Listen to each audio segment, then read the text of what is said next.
Hi, welcome to episode 14 of Facing Mortality. This episode is called With Weak Bones. So I would call this the good, the bad, and the ugly.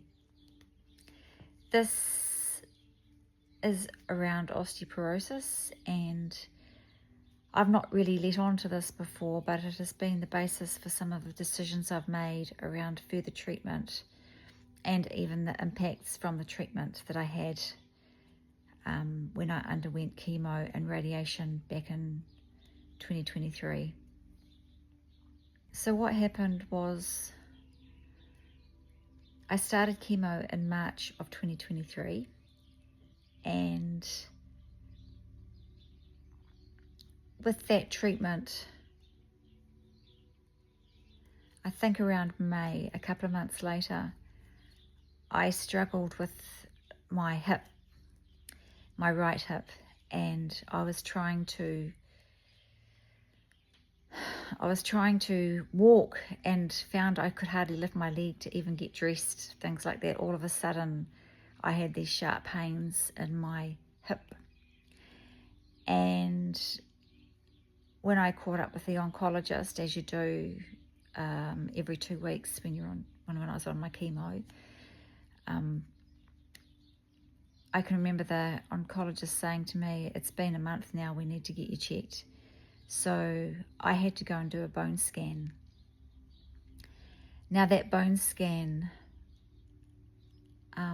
was to check for my pelvic area, because the pain, it felt like the fracture had moved from the right to the center of my lower back down to the left side of my hip. And the oncologist was a bit concerned about that. So I got booked in, and I went along and had the scan done, and then they gave me the results. Now, as you can imagine, I'd had in October of 2022 the diagnosis, which was a massive diagnosis. And then I made a decision to do something that I really didn't want to do, and that was chemotherapy. And so I did that. I had to have some surgery. I haven't really explained the cancer and the complications around that yet either. I will, but I won't do it in this episode. So I had the scan done, and with the scan, I got my results basically straight away. And it turned out that not only was I a stage 4 terminal palliative care patient, I also had osteoporosis. And I can remember getting the report, staying all tough, and going out to my car and hopping in my car, putting the report down on the spare seat, and just sobbing into the steering wheel. You know, I thought I'd had all the bad news, but I didn't. So the oncologist was relieved, because he thought it might have been he was worried that it could have been the chemo, but given that I wasn't on chemo that long, he was surprised that I had fractures. So we were able to blame the bones. So that impacted my decisions going forward down the track. And they came right. The fractures came right. I was told that they would. I can't remember how long it took, but they did come right, maybe another month or 2. So for a while there, I was walking around with a walking stick. Little old lady. And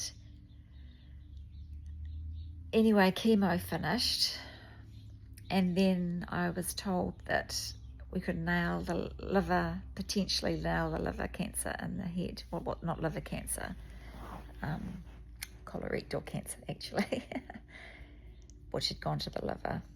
And anyway, I thought, well, that sounded like a good idea, but I didn't really know or understand all the complications. In fact, only until just recently. So what happened was, I said yes to the radiation, as you know, which I've explained in a previous episode. And then after the radiation, I got fractures on my back, on the back of the rib cage, which made lying in bed extremely comfortable, and any slight movement in the wrong direction really uncomfortable.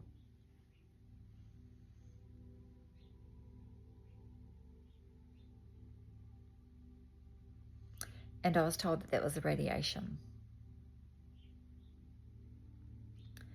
So then it was suggested that I do radiation to the pelvic area, and the radiology oncologist said, well, you could end up in a wheelchair. So I've had that on my mind, that I could end up in a wheelchair. And I feel like I'm going through enough right now without adding a wheelchair into the mix.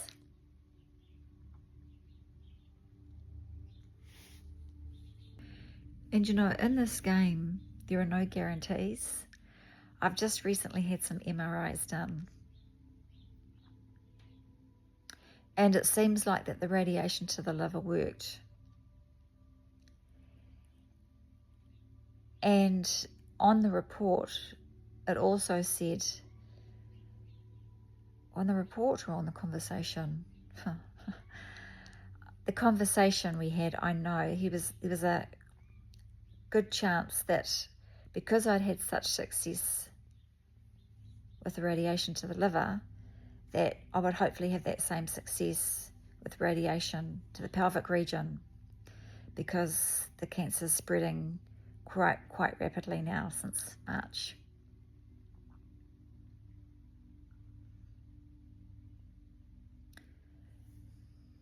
So my questions were, I don't want to end up in a wheelchair, and I was told if I have this bone infusion drug that they've got, that I probably would not end up in a wheelchair. And I love these words like probably, because there's no guarantees. And that drug has got a reputation. They say it's a low percent, but I know that I don't know if it's that low, but it's a real concern, knowing that if you have any issues with your mouth or certain issues with your mouth, that you can end up with rot jaw from taking that bone infusion. So, you know, you're sort of thinking, I try and stop that cancer growing in that direction so it can grow in another direction. And there's a possibility I could end up in a wheelchair. And there's a possibility I could end up with rot jaw. Why am I worried? It's all palliative treatment anyway. And palliative treatment is just treating me while they can, until they can't, until the body's too weak, until the body can't take any more treatment. Because as I've said previously, they can't save me. So I have a huge decision to weigh up based on my last conversation last week. And in the meantime, my weight has dropped again. It had dropped half a kilo. So Monday I was 51 k's and Tuesday I was 50 k's. And then I went back up by half a k on the Wednesday, and then I dropped that half a k on Thursday, and then I put that half k back on. So I'm now 50.5 kilos, which is really light for me.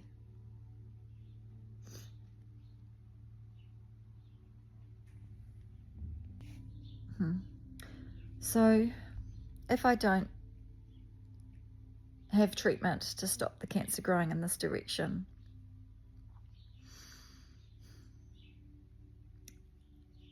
I'm still potentially going to die an extremely painful death due to infections and everything.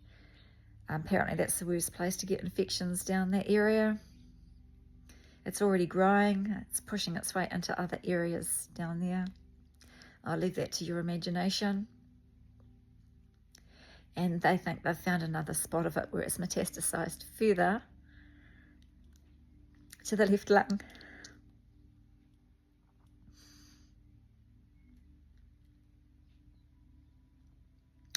I wish I had a crystal ball.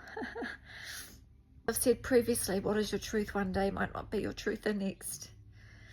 And I'm thinking, am I supposed to be doing this radiation? Potentially it'll all go okay and I won't end up in a wheelchair.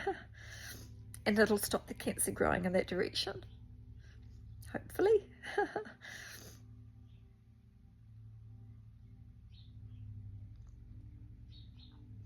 Or do I take a chance like I have been?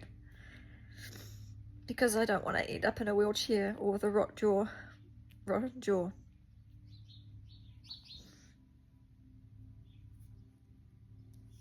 Which, in theory, I should be dead by the time a rotten jaw would start to happen anyway. So I guess with this episode, what am I trying to tell you?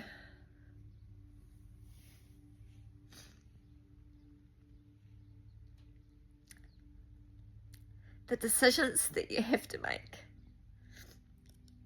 on this journey can be real shit.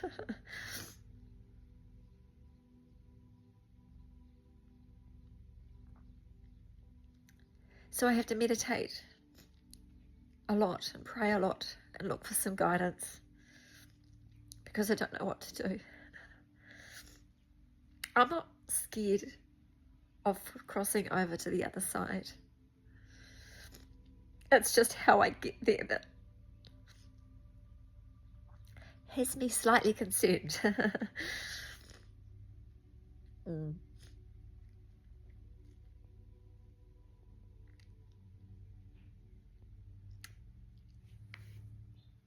There's a lot mentally that you have to go through, not just physically, but mentally as well.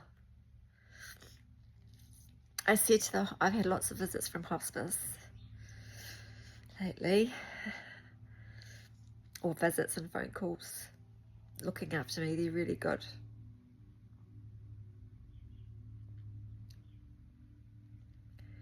But you know, disease really gets to the head as well as if you let it. It's all a choice. And you know, as a friend reminded me yesterday or the day before yesterday, it goes back to acceptance. You know, accepting that I don't know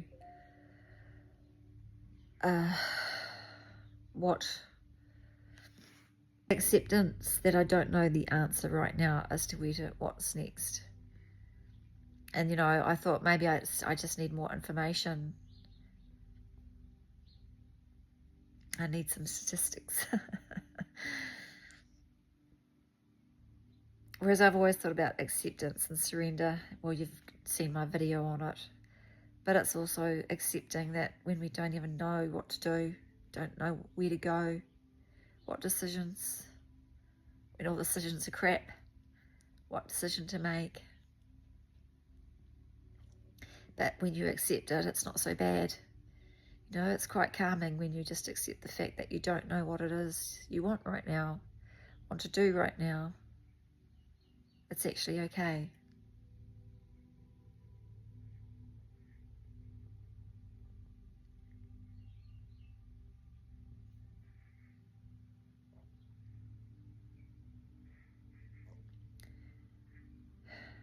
It's a hard journey. And I'm being tested on this journey to see how well I cope.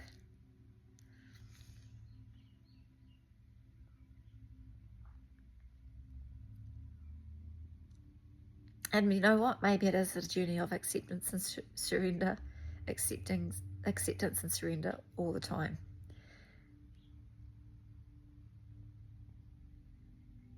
Just like that farmer with the horse and his son. Maybe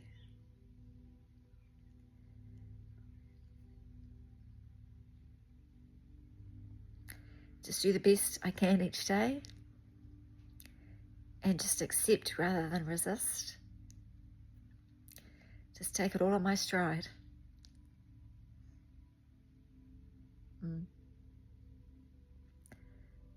I feel better already. Probably not done so good for you guys, but I'm sorry.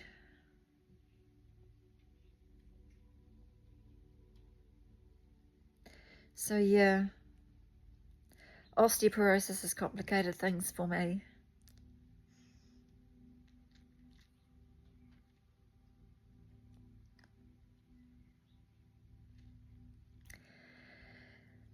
So on that note, I'll leave you here. And I thank you for your time. I know how precious it is. And